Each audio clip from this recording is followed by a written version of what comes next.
In this video, we will be talking about eukaryotic transcriptional regulation. Here we have a piece of DNA, our template strand, that will get transcribed into mRNA.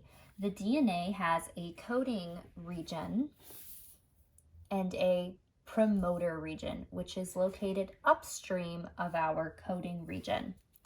The promoter region is a -10 to -35 box, which is also known as the Tata box because it is rich in thymine and adenine. So in regular transcription, what occurs are transcription factors bind to our promoter region, and their binding activates RNA polymerase, which will then come in to transcribe the coding region and synthesize a strand of pre-mRNA. However, there are two types of transcription factors. General transcription factors, which are the ones we just discussed, and regulatory transcription factors. So regulatory transcription factors affect RNA polymerase's ability to transcribe a gene. There are a few common motifs that are found in regulatory transcription factors, and these are helix loop helix, helix turn helix, leucine zippers, and zinc fingers. Effector molecules are able to bind to a few of these motifs. Now, the regulatory transcription factors we will be discussing are activators and repressors. Activators are regulatory transcription factors that increase the rate of transcription. And repressors are regulatory transcription factors that decrease the rate of transcription. Effector molecules can bind to repressors or activators and inhibit or induce them. The sequences that the regulatory transcription factors bind to are known as control elements. Activators bind to sequences known as enhancers, and repressors bind to sequences known as silencers. Now let's take a look at what would happen if an activator binded to the enhancer region of our DNA template strand. So I am going to put our enhancer region right here and remove these general transcription factors. So an activator binds to our enhancer region.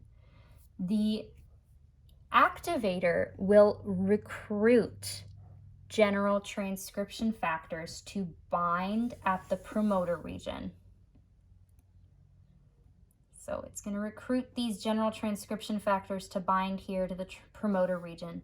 And the activator will actually bind to these general transcription factors, which can cause the DNA to bend depending on where the enhancer is located on the DNA template strand. And this sequence of events will actually activate our RNA polymerase and begin transcription. Now let's take a look at what happens if a repressor binds to the silencer sequence. So I'm going to move our silencer sequence right here, and here we have a repressor that is now binding to our silencer sequence. So once the silencer has been bound with the repressor, so the repressor has bound itself to the silencer sequence, transcription factors are no longer able to bind to the promoter region. Now, why does this occur? It's because the repressor is so big transcription factors aren't able to get in and bind anymore. That means RNA polymerase can't be activated, which means that transcription will not occur. Now, an inducing effector molecule could bind to the repressor, which would cause the repressor to detach from the DNA and allow transcription factors to once more be able to bind at the promoter region, thus activating our RNA polymerase, which will now be able to transcribe and synthesize a new strand of pre-mRNA. And this is where the rest of transcription would occur. So our initiation stage has just happened. Transcription factors have bound to the promoter region, activating our RNA polymerase. This sets us off into the second stage of transcription, elongation. In the elongation stage, RNA polymerase, which has now been activated, will go down the coding region of the DNA template strand and synthesize a pre-mRNA strand. And this is our pre-mRNA strand.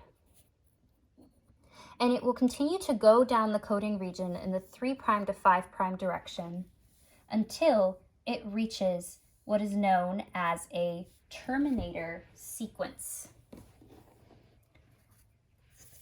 And that is where the termination stage of transcription will occur.